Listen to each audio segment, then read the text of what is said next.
आज हम आप लोगों को गॉस का प्रमेय जो भौतिक विज्ञान का दूसरा चैप्टर है उसको लेकर उपस्थित हैं आप लोगों के बीच में। गॉस प्रमेय पढ़ने से पहले हम लोगों को दो चीज़ बहुत इंपॉर्टेंट होती है पढ़नी। पहला होता है वैद्युत फ्लक्स, दूसरा होता है घनकोण। वैद्युत फ्लक्स क्या होता है, घनकोण क्या होता है, इसको समझ लेने के बाद ही हम लोग गॉस का प्रमेय अच्छे से समझ पाते हैं और उसको प्रूव कर पाते हैं। और ये उत्तर प्रदेश बोर्ड के लिए काफ़ी इंपॉर्टेंट होता है। ये जान लीजिए कि मैक्सिमम चांस है 2020-21 में आने का गॉस का प्रमेय, बहुत ज़्यादा ही चांस है गॉस का प्रमेय और उससे संबंधित एप्लीकेशन उसके। तो मैक्सिमम चांस होता है कि गॉस का प्रमेय ही आता है और अदरवाइज गॉस का प्रमेय नहीं आता तो उसके एप्लीकेशन आते हैं, जो मैं इसके अगले वाले वीडियो में डालने वाला हूँ। तो गॉस का प्रमेय समझने से पहले हम लोग क्या समझेंगे, वैद्युत फ्लक्स। क्योंकि पिछले चैप्टर में हम डिस्कस नहीं कर पाए थे कि वैद्युत बल रेखाएं क्या होती हैं। तो वैद्युत बल रेखाओं से संबंधित ये वैद्युत फ्लक्स होता है। मैंने अपने ऑफलाइन क्लास में बताया था कि वैद्युत बल रेखाएं प्लस आवेश से निकलती हैं और माइनस आवेश पे खत्म हो जाती हैं, और इसकी दिशा होती है प्लस आवेश से निकलती हुई दिखाई देती हैं और माइनस आवेश पे जाके खत्म हो जाती हैं। और इसकी खासियत ये होती है कि ये एक दूसरे को कहीं पर काटती भी नहीं है, क्योंकि कटान बिंदु पर अगर काट देती हैं तो कटान बिंदु पर दो स्पर्श रेखाएं खींची जा सकती हैं, जो कि असंभव होता है। तो इसी से संबंधित आपका वैद्युत फ्लक्स है। वैद्युत फ्लक्स की परिभाषा हम देते हैं कि किसी वैद्युत क्षेत्र में खींचे गए किसी काल्पनिक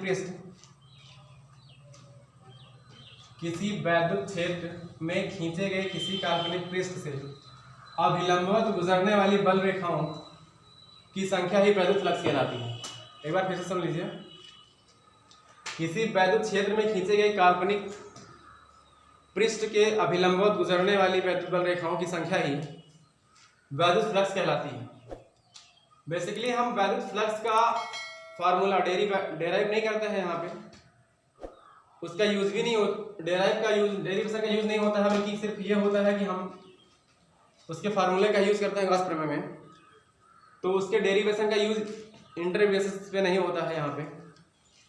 यहाँ पे हम मान लीजिए कोई स्मॉल एरिया है और यहाँ से वैद्युत क्षेत्र की दिशा है और इसके दो कंपोनेंट हैं, ऊर्ध्वाधर घटक और क्षैतिज घटक। क्षैतिज घटक में हम जानते हैं हमेशा साइन के साथ ऊर्ध्वाधर के साथ साइन के साथ ले आता है, क्षैतिज के साथ ई cos थीटा ले आता है। तो यहाँ पे cos थीटा और ई साइन थीटा, यदि इनके बीच का एंगल थीटा है तो वैद्युत फ्लक्स को हम लोग फाई ई से प्रदर्शित करते हैं। तो फाई ई का जो फार्मूला होता है, phi is equal to E S cos theta. S क्या होता है, वो स्मॉल एरिया होता है, एरिया। ई क्या होता है, वैद्युत क्षेत्र की तीव्रता। और इसके बीच में जो ये नॉर्मल खींचा गया है उसके साथ जो वैद्युत क्षेत्र की दिशा है वो थीटा कोण बना रहा है। तो यहाँ पे phi E equal to E cos theta, ये वैद्युत फ्लक्स का फार्मूला होता है।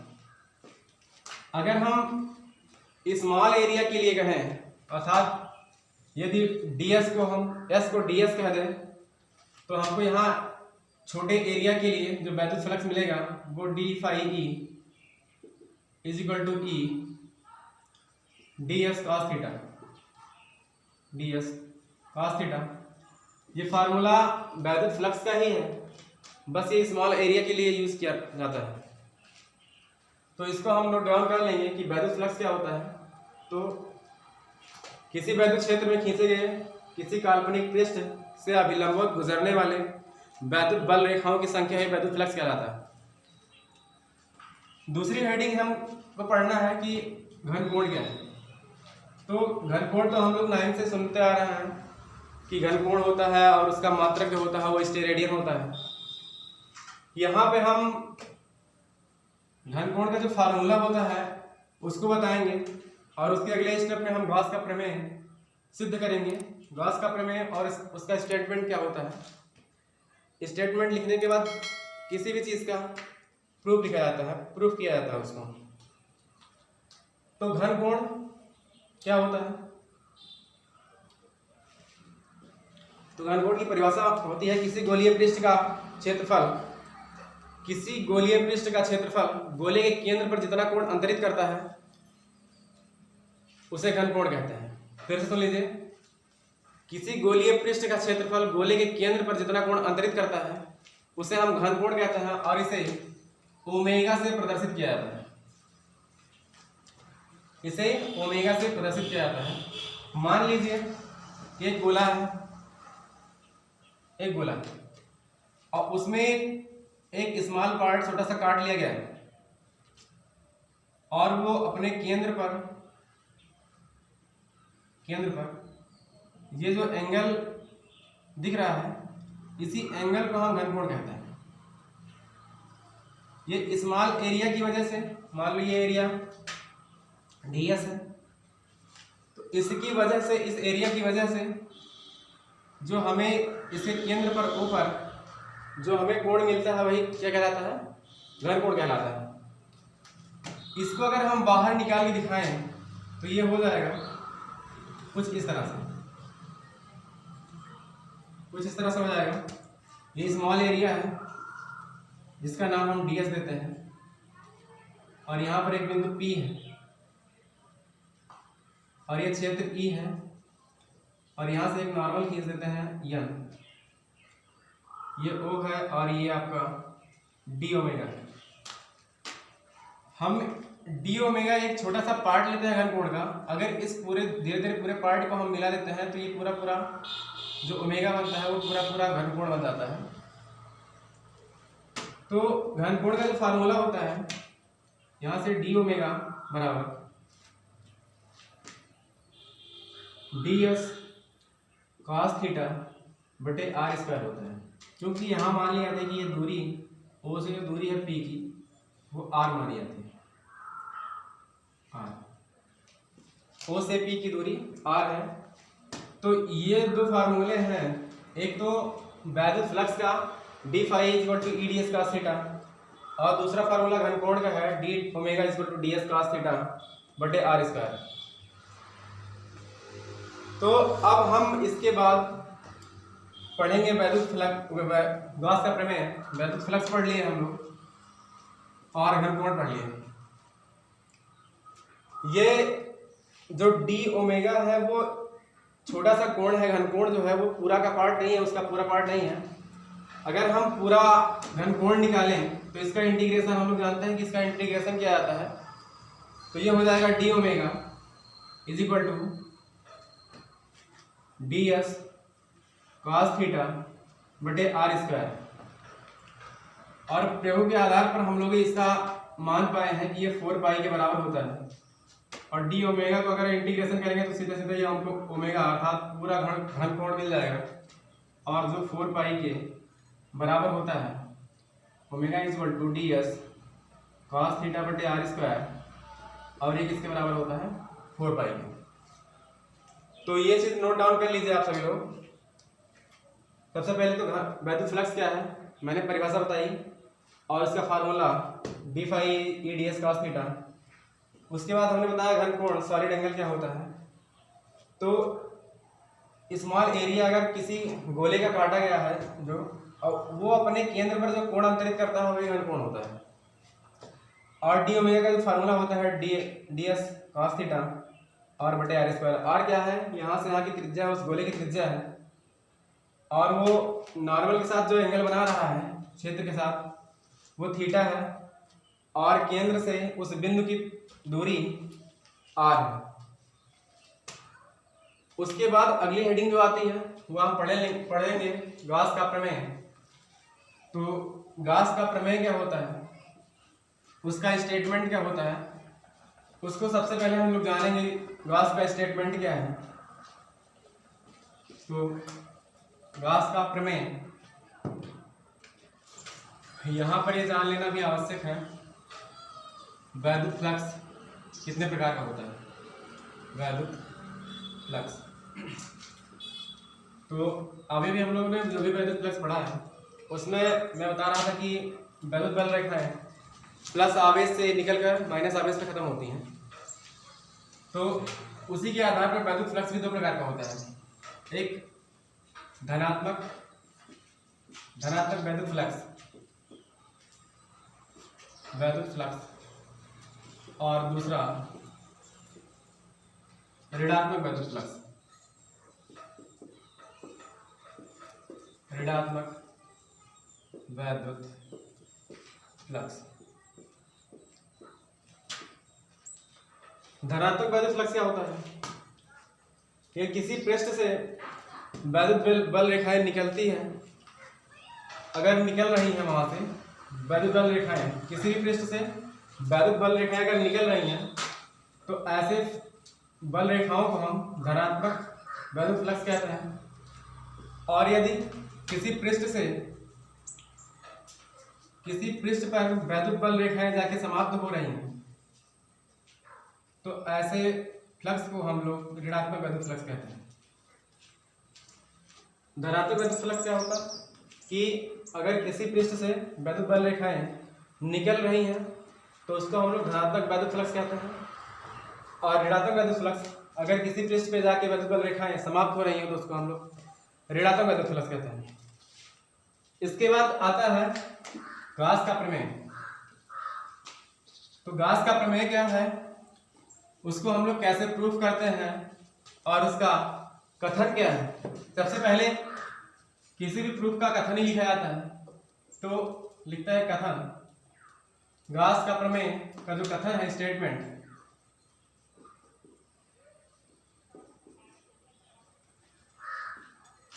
तो ये गाउस का प्रमेय एक बंद परिपथ के लिए लागू होता है। तो इसका कथन जो है, किसी बंद पृष्ठ यस से गुजरने वाले वैद्युत फ्लक्सों की संख्या, किसी बंद पृष्ठ यस से गुजरने वाला वैद्युत फ्लक्स फाई ई उस पृष्ठ द्वारा परिबद्ध कुल आवेश का 1/ε गुना होता है। फिर से सुन लीजिए, किसी बंद पृष्ठ यस से गुजरने वाला वैद्युत फ्लक्स फाई ई उस पृष्ठ से परिबद्ध कुल आवेश Q का 1/ε गुना होता है, अर्थात फाई ई Q/ε0। यहाँ पर माना गया है कि कुल परिबद्ध मतलब बधा हुआ कुल आवेश जो है वो Q है और 1/ε0 के बराबर क्या होता है, वैद्युत फ्लक्सों की संख्या। तो यही गॉस का कथन है और इसको प्रूफ करना होगा। तो हम लोग प्रूफ करेंगे। मान लीजिए एक उपपत्ति,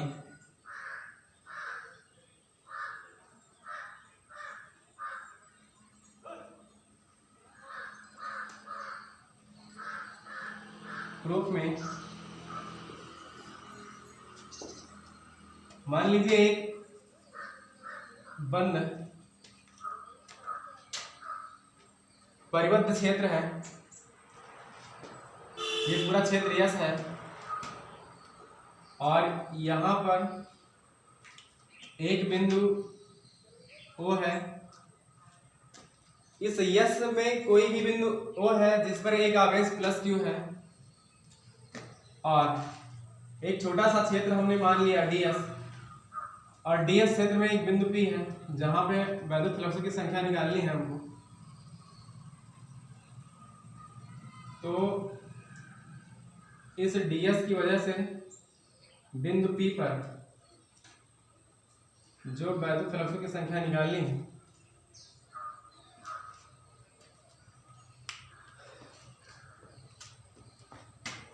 वैद्युत क्षेत्र की दिशा E है, यहां से नॉर्मल खींचा गया है n और ये एंगल थीटा बना रहा है।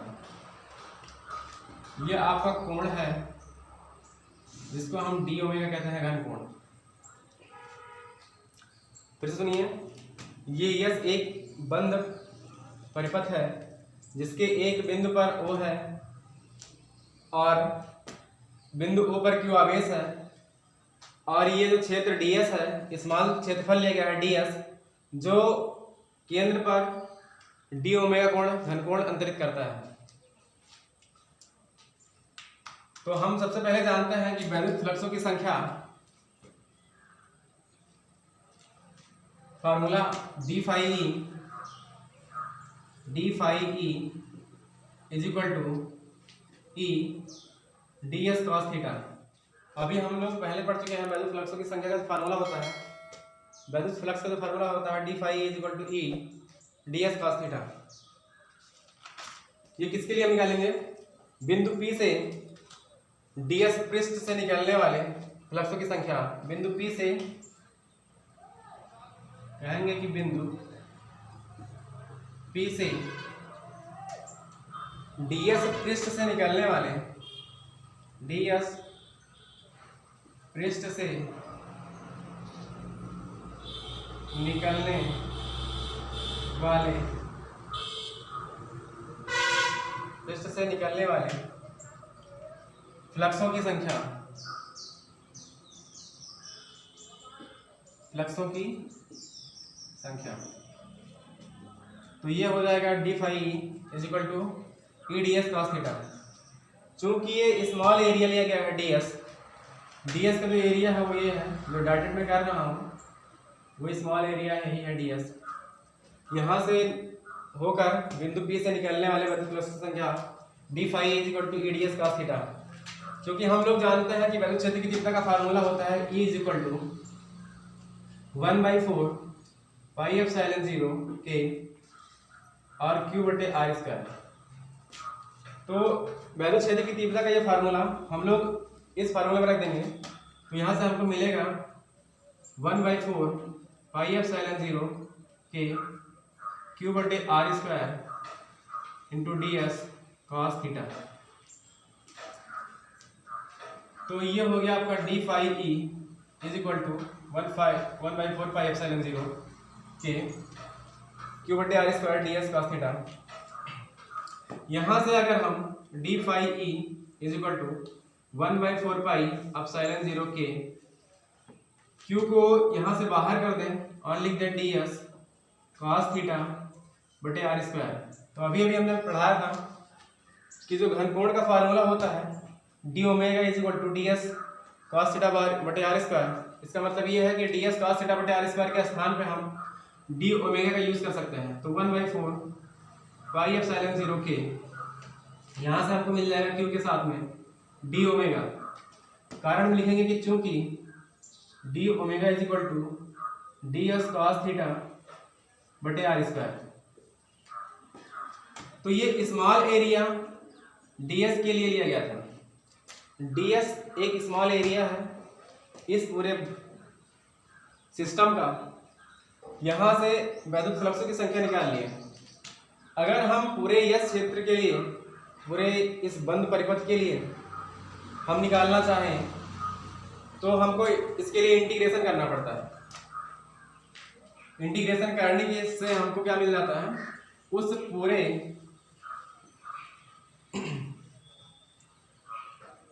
संपूर्ण पृष्ठ से निकलने वाले वैद्युत फ्लक्सों की संख्या हमको मिल जाती है संपूर्ण पृष्ठ से।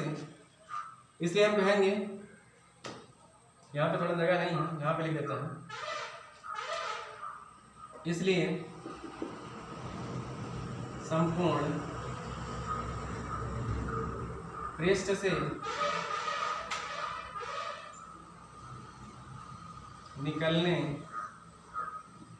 वाले वैद्युत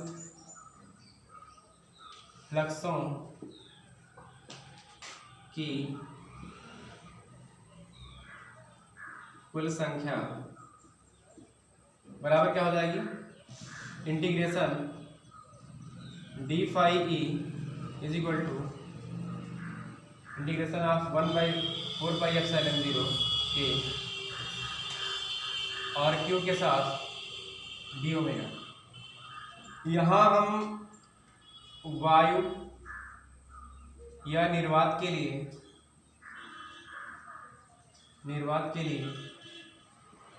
जो k का मान लेते हैं k इज इक्वल टू 1।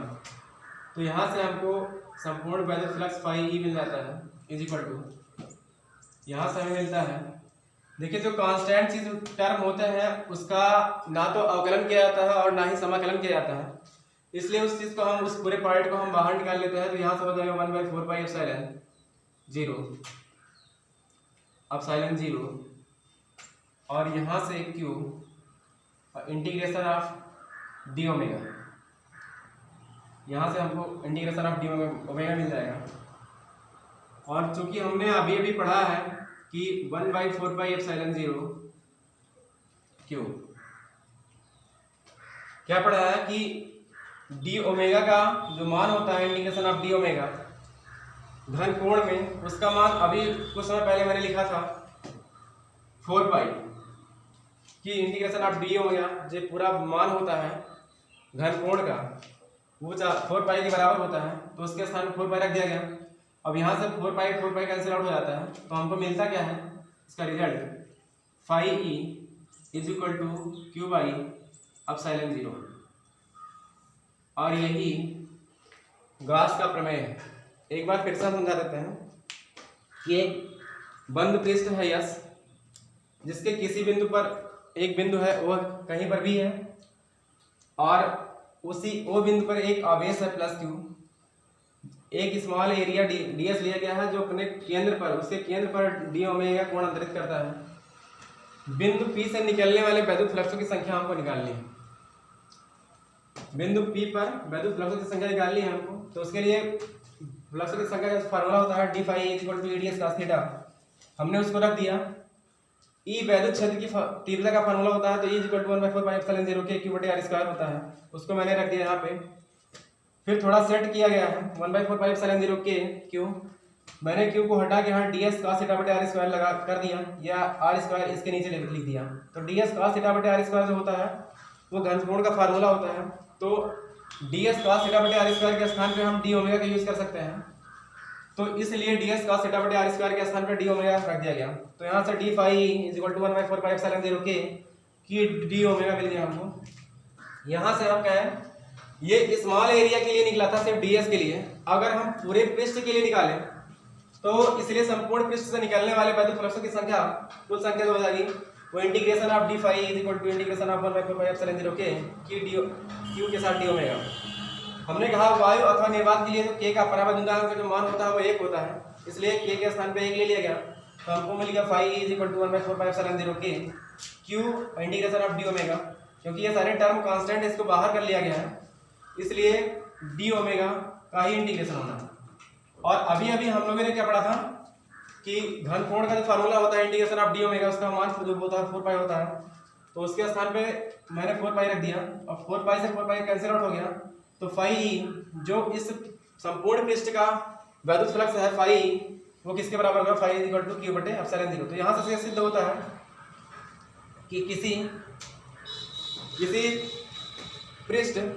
किसी परिबद्ध पृष्ठ यस से निकलने वाला वैद्युत फ्लक्स फाई उस पृष्ठ से में परिबद्ध संपूर्ण आवेश का 1/एप्सिलॉन 0 गुना के बराबर होता है। तो यहाँ से हमारा गॉस का जो प्रमेय है वो सिद्ध होता है। इसमें एक छोटी सी चीज और भी पढ़नी होती है हम लोगों को कि मान लीजिए ये जो आवेश है वो अगर उस परिबद्ध सिस्टम यस में नहीं रखा गया है, उसके बाहर रख दिया गया है, तो वहां पर वैद्युत फ्लक्सों की संख्या कितनी होती है। तो हम अगले स्टेप में मान लेते हैं कि माना यहां से हम क्या कर लेते हैं कि माना प्लस क्यू आवेश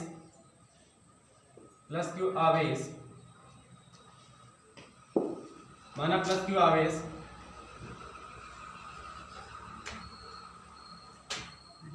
क्यू आवेश बद्ध परिपथ से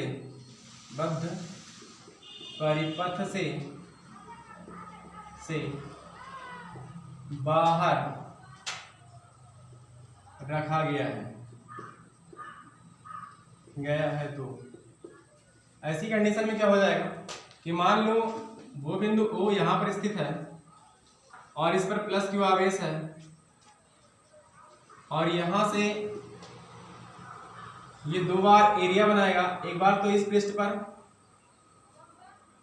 जिसको हम S2 मान लेते हैं, और एक बार यहाँ इस पृष्ठ पर, जिसको हम S1 मान लेते हैं। अब हमको बारी बारी से निकालना है कि S2 के अंदर जाने वाले वैद्युत फ्लक्सों की संख्या S1 पृष्ठ पर जाने वाली वैद्युत फ्लक्सों की कुल संख्या तथा S2 पृष्ठ से बाहर निकलने वाली वैद्युत फ्लक्सों की कुल संख्या कितनी होगी। तो ये आपका डी ओमेगा ही है, डी ओमेगा। तो हम कहेंगे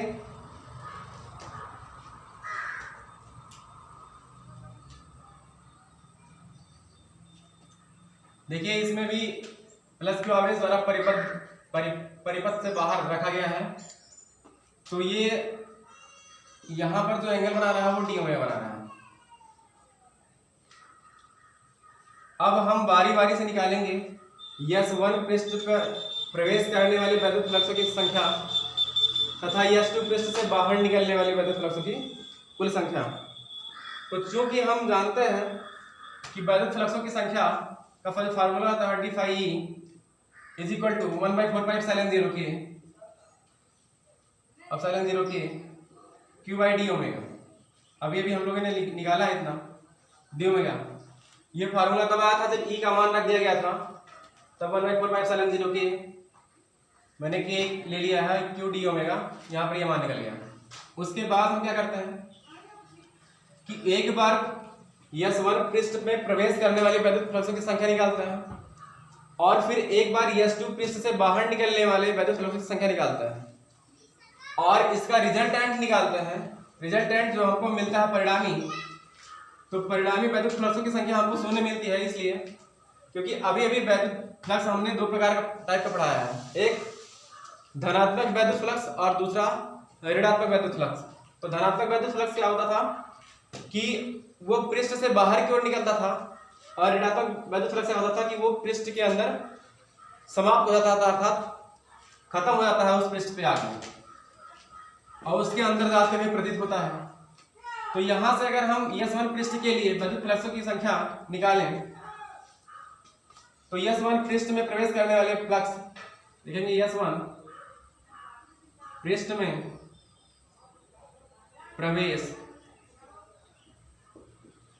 प्रवेश करने वाले वैद्युत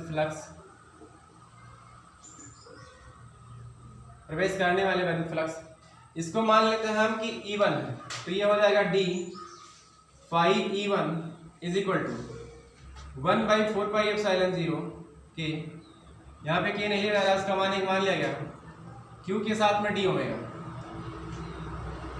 अब ये माइनस के साथ हो जाएगा क्योंकि S1 पृष्ठ में प्रवेश करने वाले वैद्युत फ्लक्स की संख्या प्रवेश कर रहा है, इसका मतलब वो वैद्युत फ्लक्स जो है वो क्या है, ऋणात्मक वैद्युत फ्लक्स है, इसलिए उसका मान जो है वो माइनस में लिया जाएगा। तथा कहेंगे हम, तथा S2 पृष्ठ से बाहर निकलने वाले S2 पृष्ठ से बाहर निकलने वाले वैद्युत फ्लक्सों की कुल